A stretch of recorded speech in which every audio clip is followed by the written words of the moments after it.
Mummy આજે શું બનાવો છો? અડદિયો. આજે મારા મમ્મી અડદિયો બનાવે છે અને અમારા ઘરની રીત કઈ રીતે છે અડદિયો બનાવવાની એ તમને બતાવીએ, કેમ કે બધાના ઘરની અલગ અલગ રીત હોય છે. તો મમ્મી અડદિયો બનાવવા માટે આપણે પહેલાં સામગ્રી કઈ કઈ લીધી છે જરા કહી દેજો.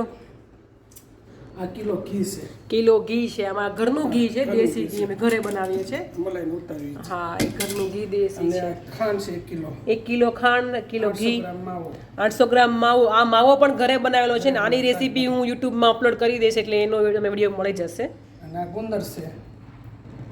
કેટલો છે ગુંદર? 250 ગ્રામ ગુંદર છે. 250 દ્રાક્ષ છે. 250 ગ્રામ દ્રાક્ષ, 250 ટોપરું છે. 250 ગ્રામ ટોપરાનું છીણ, કિલો અડદની દાળ છે, લોટ. કિલો અડદનો લોટ છે, કરકરો. કરકરો લેટ લેવાનો. અને આ 500 ગ્રામ છે ટોપલા બદામનો. હા, 500 ગ્રામ બદામનો ભૂક્કો છે, આટલો બાઉલ. બધા કટકા કરે. અમારે છે ને બાવને કારણ છે ને એટલે પીસી. અમારે એક બેબી નાની છે ને એટલે એના માટે લીધે અમે ભૂકો કર્યો છે. બાકી તમે ટુકડા કરો ને તોય ચાલે, પણ આ 500 ગ્રામ છે તો આટલું મોટું બાઉલ થઈ ગયું છે. તમે વધારે લાગતું હોય તો ઓછું કરી શકો. જો આટલી સામગ્રી લીધી છે, હવે સ્ટાર્ટિંગ કેવી રીતે કરવાનું મમ્મી? પહેલા નાખવાનું ઘી. ઘી નાખવાનું છે. હા. અને હા, એક આ રહી ગયું બાકી તમને કહેવાનું, કાટલું પાવડર. આ જે કાટલું આવે ને એમાં બહુ બધા 32 પ્રકારના અલગ અલગ મસાલા નાખી મિક્સ કરી મસાલો બનાવેલો હોય, એટલે અડદિયામાં નાખીને તો એ આપણે શિયાળા માટે બહુ સારું. હવે જો અહીંયા ઘી ગરમ મૂકી દીધું છે મમ્મીએ, કિલો ઘી એક હારે ગરમ મૂકી દીધું છે. ગેસ ચાલુ થઈ ગયો છે ને? ગેસ શરૂ થઈ ગયો. હવે આમાં જ મમ્મી પહેલાં ગુંદર તળી નાખશે અને પછી એમાં લોટ શેકી નાખશે. જો અહીંયા ગુંદર તળાવવા મળ્યો છે, મમ્મી ઘી ગરમ થઈ ગયું છે ફૂલ. હવે એમાં નાખે છે આ ગુંદર, મુઠ્ઠી ભરી ભરી ગુંદર નાખે છે ને તળી તળી બાજુ મૂકતા જાય છે. જો આ રીતે ગુંદર નાખવા એટલે જો આ રીતે ફૂટે, ગુંદર બરાબર તળાઈ જાય. ગુંદર આવો તળાઈ જવો જોઈએ, એકદમ ટ્રાન્સપરન્ટ કલર થઈ જાય, પાણી જેવો ફૂલીને મોટો થઈ જાય ત્યાં તળાવવા દેવાનો. જો આ રીતે ઘીમાં ગુંદર તળી નાખવાના. 250 ગ્રામ ગુંદર છે ને બધો તળી નાખવાનો. આ ટાઈપનો હોય છે અને તળાઈ જાય એટલે આ ટાઈપનો થઈ જાય છે. મમ્મી એવું કહે છે કે ગુંદર છે ને બધા બરાબર તળવાનો, કાચો નહીં રહેવા દેવાનો, નહીં તો ખોટો પ્રોબ્લેમ થાય ખાઈએ તો. એટલે કાચો ન રહીને એનું ખાસ ધ્યાન રાખવાનું, બરાબર તળાઈ જવો જોઈએ. ધીમો ગેસ કરી દેવાનો, ફૂલ નહીં રાખવાનો, મીડિયમ ટુ રાખવાનો, એટલે ફૂલે સારું, નહીં તો ફૂલ છે ને બળી જશે. જો આ ગુંદર તળાઈ ગયો છે. ગુંદર તળાઈ ગયો, એક થાળી ભરીને થઈ ગયો. મૂકી દેવાનો. અને હવે આ ઘી ગરમ છે એમાં નાખશે. હવે આમાં લોટ આગળ નાખીને લોટ શેકી લેવાનો. હવે આ લોટ નાખી દઈશું.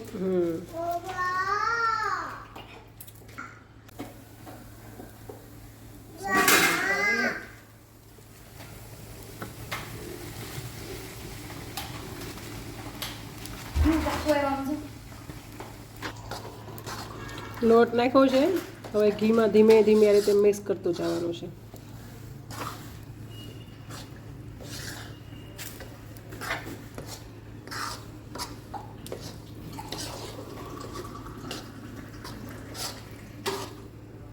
અત્યારે ઘી તમને એકદમ ઓછું દેખાય પણ ધીમે ધીમે શેકાઈ જાય એમ ઘી બધું બહાર આવતું જશે. કા મમ્મી? ઘી પછી બધું બહાર મળશે નીકળવા. દેખાડે સૂકું પડશે.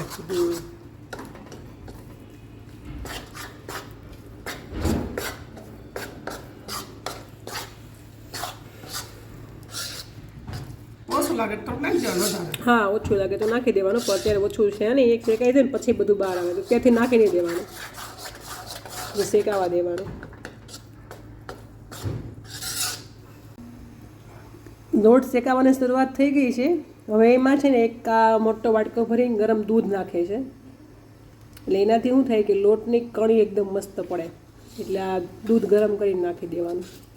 ઘણા પહેલાં લોટને દૂધથી મોણ દઈને ધાબો દે, પણ જો એ ન કરવું હોય પછી ચાળવું પડે, બધું વધારે મહેનત ન કરવી હોય તો આ રીતે લોટ શેકતા હોય ને ત્યારે શરૂઆતમાં થોડો શેકાઈ જાય ને ત્યારે જ તમારે એક વાટકો મોટો ભરીને ફૂલ ગરમ દૂધ કરીને એમાં નાખી દેવાનું, એટલે કણી કણી લોટ થઈ જાય, ધાબો દેવાની જરૂરત ન રહે. તો જો હવે શેકાવાનું શરૂ થઈ ગયું પાછું. જો લોટ થઈ ગયો કણી કણી, હવે આ શેકાય એટલે એકદમ કણી પડી જશે.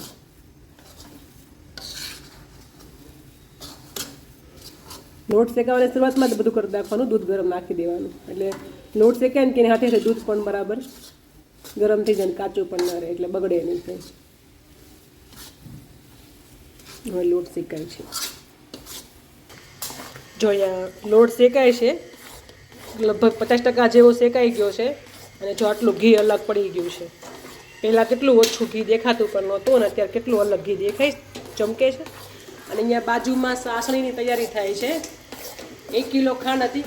હા 1 કિલો ખાંડ હતી. 1 કિલો ખાંડ હતી, એમાં 1 ગ્લાસ પાણી નાખ્યું છે, અને સાસણી બનાવવા માટે ખાંડ ઓગાળવી છે. હા ખાંડ ઓગળે છે. પછી ધીમે ધીમે ઓગળી જાય. એક તારની સાસણી લેવાની છે ને. એક તારી લેવાની ને. હા 1 તારની. ના હાલશે. અને અહીંયા હું લોટ શેકું છું. મસ્ત કન્ટિન્યુ હલાવતું રહેવાનું ને, નીચે દાજવા માંડે તો દાજી જાય ને તો કાળો થઈ જાય, એટલે એને કન્ટિન્યુ હલાવતું રહેવું પડે. એમ રીતે તવીથો ફરતો જ રાખવાનો, એટલે મસ્ત થઈ જાય. જો આપણે દૂધ નાખ્યું તો પાછળથી ગરમ કરીને એટલે કેવો લોટ કણી કણી એકદમ થઈ ગયો છે. આ થોડીક સહેલી રીત છે. પહેલાં ધાબો અને ઘી ગરમ કરીને દૂધ ગરમ કરીને ધાબો દઈને પહેલાં તો એને થોડીક વાર રહેવા દેવો પડે 15 મિનિટ, ને પછી એને ચાવવો પડે લોટને. આમાં એક માથાકૂટ ન રહે. ઘી ગરમ મૂકીને ડાયરેક્ટ લોટ નાખીને શેકી નાખવાનું. પછી શેકવાની શરૂઆત થાય 1-2 મિનિટ થાય, ગરમ થઈ જાય એટલે તરત એમાં ગરમ દૂધ નાખી દે વાટકો ભરીને, એટલે એકદમ મસ્ત જો આ ટાઈપની કણી કણી થઈ જાય. દેખાય છે માવા જેવું એકદમ કણી કણી, એટલે આમ પહેલાં જેવું જ થઈ જાય. પણ અલગ અલગ 2 રીત છે, પણ આ રીત વધારે સહેલી છે. જો ઘી મળે છૂટું પડવા ધીમે ધીમે, અને આપણો લોટ પણ એકદમ મસ્ત શેકાવા માંડ્યો, સુગંધ આવવા મળી છે. એકદમ ધીમા તાપે શેકવાનું. ગેસ જો મારો એકદમ ધીમો છે, તો પણ હું કન્ટિન્યુ કેમ ચલાવતી રહું છું, કેમ નીચે દાજે નહીં એટલા માટે. જો એકદમ મસ્ત લોટ શેકાઈ ગયો છે. લાલાશ પડતો થઈ જવો જોઈએ, એકદમ મસ્ત સુગંધ આવી જાય. સુગંધ બહુ મસ્ત આવે છે. આ ટાઈપનો શેકાય ને ત્યાં સુધી અડદનો લોટ શેકાવા દેવાનો. જો આ છૂટો પડી જવો જો આ રીતે, એ રીતે શેકવાનો. હવે આમાં નાખવાનો છે માવો. જે કિલો માવો હતો ને એ આમાં એડ થયો. જો આ માવો એડ થઈ ગયો છે ને. માવો ધીમે ધીમે મિક્સ પણ થઈ ગયો છે. દેખાય વ્હાઈટ વ્હાઈટ અત્યારે હજી વ્હાઈટ દેખાય ને. હા એ માવો છે. ધીમે ધીમે માવો મિક્સ થાય છે આ લોટમાં. એને તો કઈ બહુ શેકાવા દેવાનો હોય નહીં, ખાલી બસ મિક્સ કરી દેવાનો બરાબર હોય. એટલે કેવું મસ્ત એકદમ કણી કણી પેંડા જેવું બની ગયું છે ને. એકદમ મસ્ત ફૂલ અડદનો લોટ શેકાવા દીધો હશે, એટલે ટેસ્ટ બહુ મસ્ત આવે.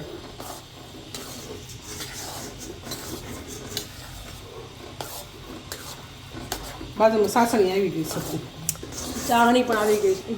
ચાહણી હાલો હવે આને નાખું છું. ભૂકો નાખું. હવે એમાં એડ કર્યો છે આ બદામનો ભૂકો. 500 ગ્રામ બદામનો ભૂકો હતો. તમને ઈચ્છા લાગે એટલો લઈ શકાય, તમને ઈચ્છા લાગે એટલા ટુકડા કરી શકાય. અમે એકદમ ભૂકો કર્યો છે. તમે અધકચરો અથવા તો ટુકડા પણ કરી શકો. અમારો એકદમ ક્રશ કરેલો ભૂકો છે.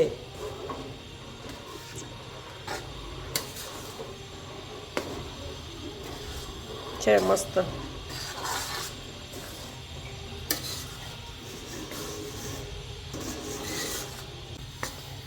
બદામનો ભૂક્કો બરાબર મિક્સ થઈ ગયો છે. બદામ પાવડર જે હતો 500 ગ્રામ બદામનો પાવડર. અને હવે એમાં નાખે છે આ 250 ગ્રામ જે ટોપરાનું છીણ કરેલું છે એ. જો આ પણ બરાબર મિક્સ થઈ જાય. હવે એમાં નાખવાનું છે આ ખાંડની સાચણી જે લીધી છે એ.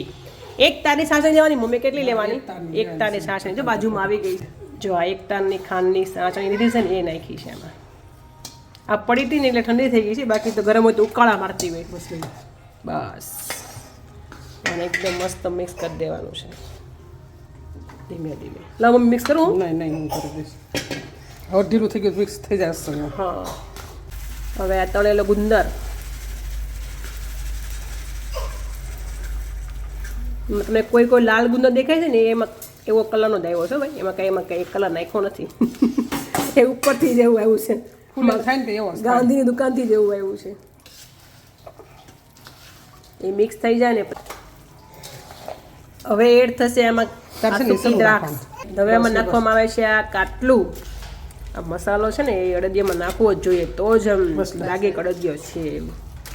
જો હવે મસ્ત બધું મિક્સ થઈ ગયું. સુગંધ મમ્મી જોરદાર આવે છે.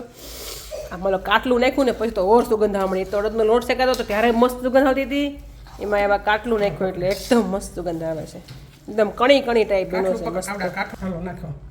આમાં નાખી દેવાનું ને ચોકીમાં. એ બાજુ કંઈ પકડો તો તમને ફાવે. તાવી તો લેવું પડશે. પકડ તાવી તો પકડ અહીંથી.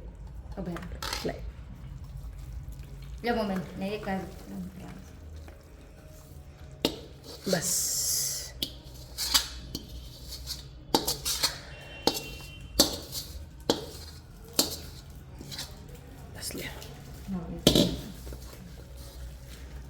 સમસો લઈ લે, સમસે ગમે ઈ. ચમચોથી સારું ફેલાવા મજા આવશે તાવીથા કરતાં કેમ સીને હા એને જ તે